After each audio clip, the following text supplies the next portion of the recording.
When I was 12 years old, and I was a student at St. Brennan's Grammar School in the Bronx in New York City, I stepped up one day and opened the door for my teacher. And Sister Bertram, when she walked by me, looked at me and said, "Paul Rinn, you have impeccable manners. It's a shame you're not too smart." My sentiments exactly. Several decades later, a lot of gray hair, leading women and men in life-threatening type situations successfully, notoriety on the national level and the international level. Despite all of that, those words still sting. I was a C student. Got lots of C's and C pluses, some B's, and occasional A. But I always wondered, why is it so hard to get an A? Why is it that when I do something really, really good, nobody notices? How am I ever going to be successful? How am I going to get ahead? So I decided to form a strategy that would work for me. I would be determined. I'd be persistent. I'd work harder than everybody else. And I would connect with everybody else. I would learn to get along. I would learn to work with people who I worked for and who I worked with and who I came in contact with. And I used that strategy very effectively to get through college and lead a crew team to almost a national championship. And then into the Navy, where I gained a commission in the United States Navy shortly after graduation. And amazingly, I discovered that commanders and captains in the Navy really wanted to have somebody who was persistent, determined, worked harder, and got along and led his men well. So accordingly, almost with a great deal of surprise, in my 13th year in the Navy, I received orders to take command of the Navy's newest ship, the guided missile frigate Samuel B. Roberts. High-tech ship, tremendous capability, gas turbine engines the size of your 747 jet. 0 to 30 knots, 28 seconds, turn on a dime, stop in the length of the ship. Well-armed, unbelievable. I was going to be the youngest commanding officer of the Navy's newest ship. I think those guys at Annapolis raised a few eyebrows over that. Kind of interesting. But when I went to the ship, I wanted to imbue in my crew, the men I was going to lead, that same sense of determination, persistence, hard work, getting along, synergy, trusting your shipmate, believing in everybody, working together, synergy. Why? There's no bands on the battlefield, and there's no medals for second place in war. So I wanted them to be ready. And I started to train them with all of this, and to do that, I invited every single one of them to my cabin when they came and sat down and told them what our goal was, to be only the best, and what their role was in that, in not just their everyday job, but in pride and professionalism and how to behave and how to act, to trust in their shipmate, to do things together. Together we would be better than anybody else. And I was ecstatic as the ship performed brilliantly, breaking every record that the Navy had had for over 30 years when we came out and started sailing across the seas. And then one day, I met a young sailor, Michael Tilley, from Hannibal, Missouri. Michael Tilley didn't come to see me in my cabin. He came to see me at Captain's Mast. Now, for those of you that are not familiar with the Navy, Captain's Mast is like getting sent to the principal's office, but the penalties are a lot stiffer. Tilley reported to the ship the night before I saw him, and he had stowed his gear and gone off to a local bar. Tilley looked about 15 years old, and when the bartender asked him for some proof, as we all know happens, Tilley gave him an ID card that said he was 29. Not too good. When the bartender asked him for some backup ID, he gave him one that showed him he was 25. Hannibal, Missouri, I know, yeah, okay. So Tilly is in this argument with the bartender when the shore patrol arrives, and now he's in front of me. And the master chief of the command, the senior enlisted man, says, "Captain, he just needs a stern talking to, he'll be okay." And I think that's true. And I'm looking at Tilly and thinking of Sister Bertrand. And I think I give him my best leadership speech. You've embarrassed the Navy, you've embarrassed the ship. Tilly, you've embarrassed yourself. Pull your act together, get on with it. He says, "Sorry, Captain, I made a mistake. I'll never do it again." And when I walk away from Mass that day, I'm pretty convinced I'm never going to see Tilly again. I've given it my best shot. Wrong. Okay. Samuel B. Roberts gets operational. They send us to the Caribbean, drug ops, counter-drug ops. And in the space of 4 weeks, we capture 3 druggers, 3 big drug ships, cocaine, marijuana, cocoa, $36 million. The Navy is ecstatic with our performance, and they send us to St. Thomas and the Virgin Islands for a surprise port visit. It's great. And when we get there, the crew, the guys that they are, get together and they go out and they start painting schools, rewiring hospitals, taking care of all sorts of things in the community. Exemplary. I couldn't be prouder of them. Tilly's part of that. But the next to last night that we're there, Tilly goes out to Blackbeard's Castle for dinner and maybe a couple of drinks.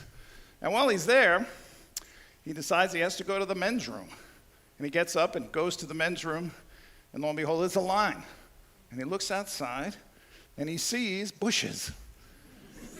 You're with me. Good. This is good. And he goes outside, and he's in the bushes, and he looks up, and he sees all of the windows for the restaurant, and they're mirrors. And he said, "Damn, there's nothing like that in Hannibal, Missouri." And he's in front of me the next day with, lewd and lascivious behavior. The Master Chief of the Command now says, "Captain, I'm not sure Tilly is good for the Navy or the Navy is good for Tilly. You should think about processing him out." And I still look at this man and say, you know what? We don't give up on anybody.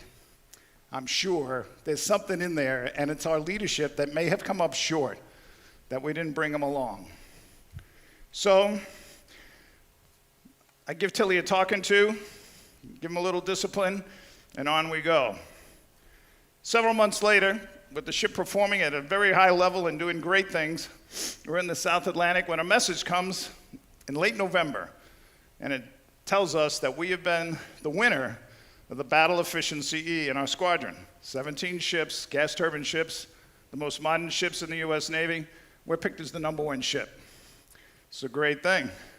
And the crew is incredibly proud of what they've achieved. But at the same time, the paragraph 2 is, oh, by the way, there's a war in the Persian Gulf. U.S. tankers and cargo ships, as well as others, are being attacked by the Iranians and the Iraqis. Detach from where you are, come back to Newport, Rhode Island, and deploy to the war zone in 7 weeks.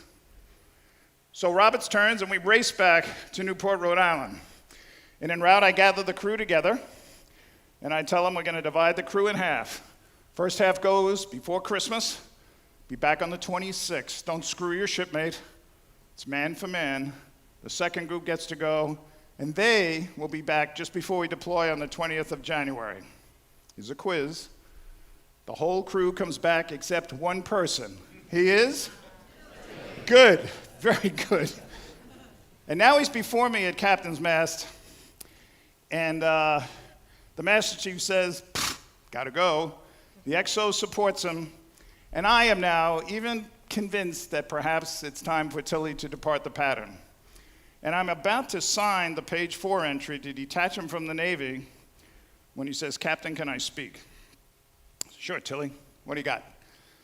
"Please don't throw me out of the Navy. It's all I got. I don't know my father. My mother's an alcoholic. My dog bit me and ran away. And my girlfriend broke up with me and stole my car. That's why I'm late. You can't write this stuff." My XO is standing behind me. He says these magic words. Oh no, I know where this is going. I cannot put Michael Tilly out of the Navy. Everything says I should. You mean he's the guy who will drop the projectile, fall over the side, all these things. But something tells me, it's good. Last group of the day, this is good, all right. All right. Something tells me this guy has a purpose and he's going to be okay. So I tell Tilly, I'm not putting you out of the Navy, but I am putting a note in your service jacket that says one thing at all. You won't come here, you'll be gone. You'll be processed out. Thank you, Captain. I won't let you down. Whew, as I'm walking away from Mass that day, that kind of scares me to death. So, we deploy. Persian Gulf's a terrific place, great neighborhood.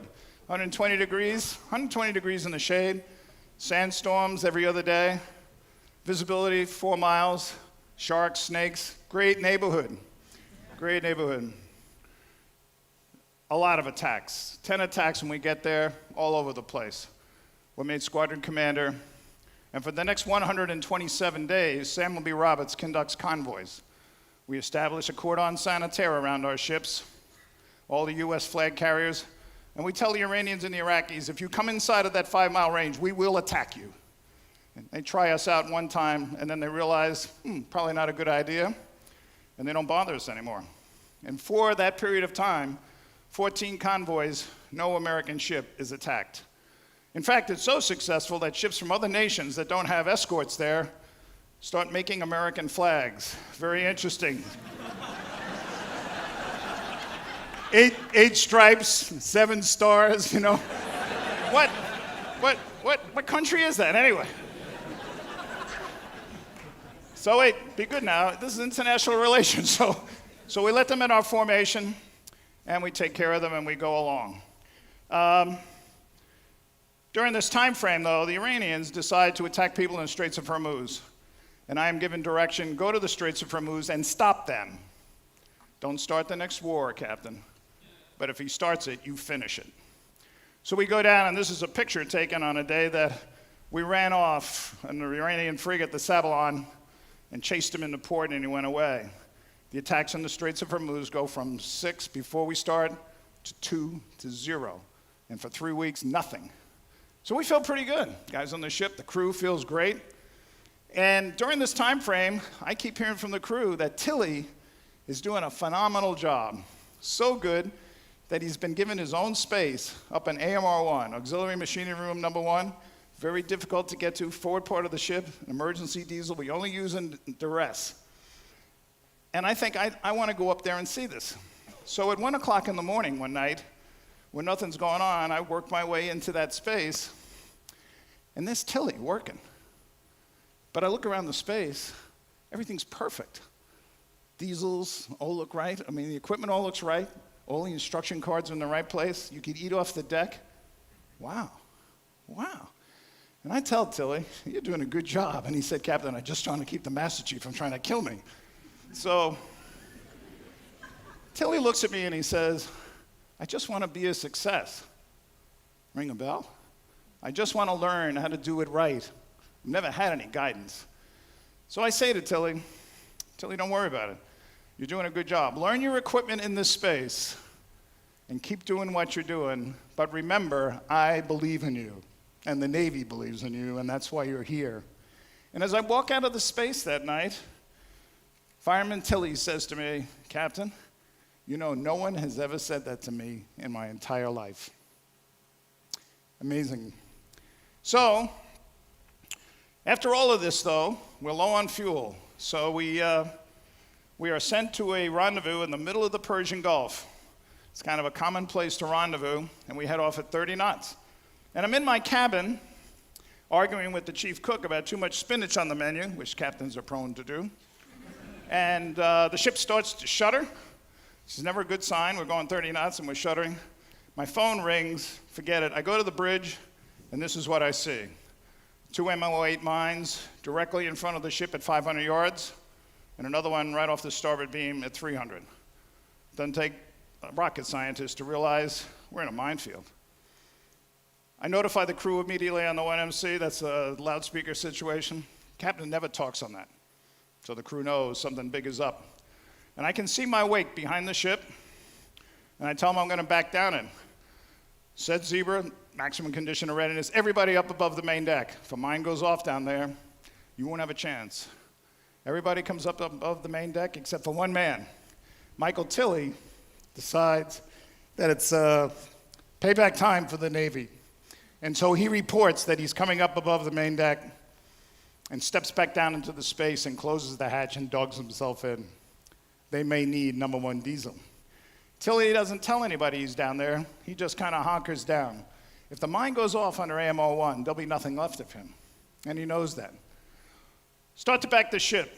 The crew is performing as usual, absolutely superbly, doing exactly what they're supposed to do.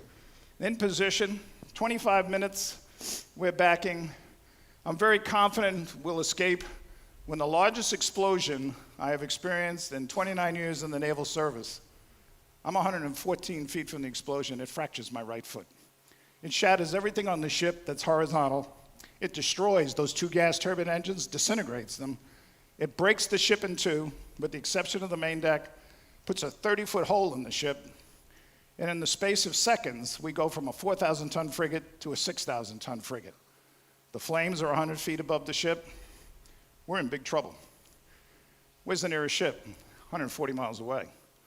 Even if they get here, and they're not going to get here in time, we're in a minefield, so they can't come to us. So we're in for a battle. Put out the fires, dewater the ship. But our biggest problem is, of the 4 diesels on the ship, 2 are gone. They've been destroyed. Only 1 is hanging on, and it's really struggling with the load. So we're stripping it, and that means we can't get enough power to put out the fires or pump water over the side. We have to get number 1 diesel going. So Tilly is unconscious up in AMR 1, but he comes to. And I wanted to tell you one thing that I forgot, and I have to go back because it's very important. After my visit with him down in the space, I'm thinking that he's turned over a new leaf. But 3 days later, in my suggestion box, I get a note that goes something like this: Captain, since you've been down here, you see that I'm in port and starboard. I never get to see the light of day. Don't you think you could put a porthole in the main engineering space? Considering it's underwater, it's not a good idea.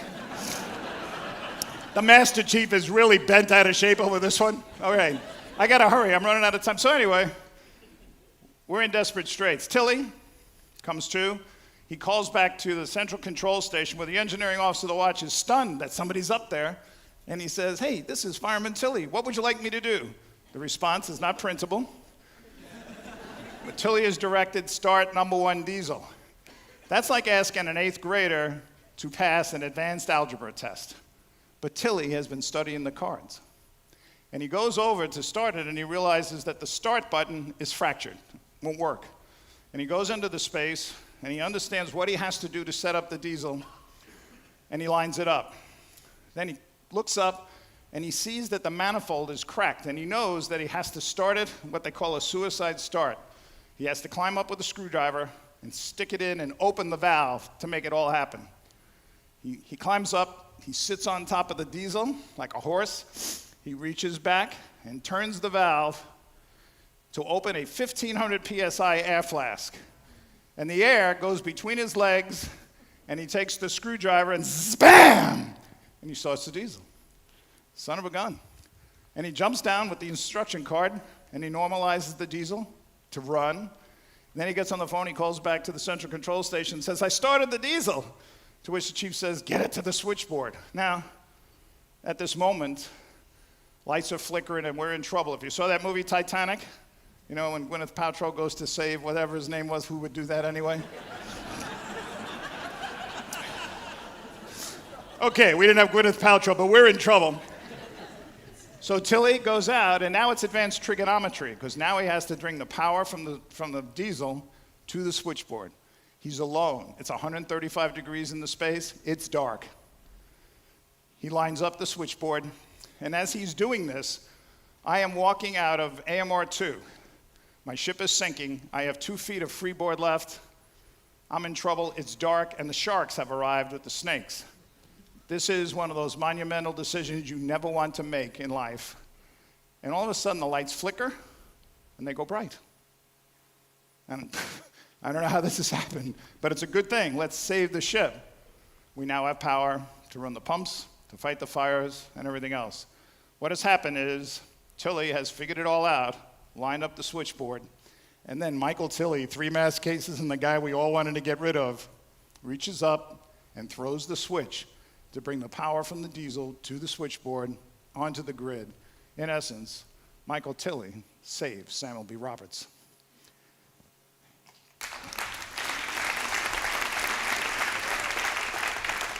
It's all about people. It's all about people. Even the ones that you don't think are the ones that are going to be successful. You got to stick with them. Tilley's performance is just the start of a great career. I can't tell you all the things he's done, but he's now a millionaire. But before we go, I have to tell you one more thing he did. So we get into Dubai, and we're in a dry dock. And it's a 1 million deadweight ton dry dock. We're 4,000 tons. It's like a postage stamp. And I go out to sit on the side of the dry dock, and I'm looking at my ship, totally burned, and only the main deck is good. I can see through the ship, and I'm thinking, youngest commanding officer in the United States Navy, Navy's newest ship, that's about $95 million worth of damage. I am so screwed. And out of the corner of my eye, I see the Master Chief of the Command coming towards me. Oh, God. And it's like the Wizard of Oz, you know, and he's got this piece of paper in his hand. I said, Master Chief, what is it? He said, Captain, it's that damn Tilley. Now remember, Tilley, make any mistakes, you won't see me, you'll be processed out of the Navy. Tilley isn't telling anybody he did what he did, so nobody knows. I know because the engineer came and told me. Master Chief, he doesn't know. Open up the note. It's from my suggestion box. Yeah, another one from Tilley. To Captain Rinn from Fireman Tilley. Captain, with regard to my request for a porthole in the main engineering space, you have exceeded my wildest dreams.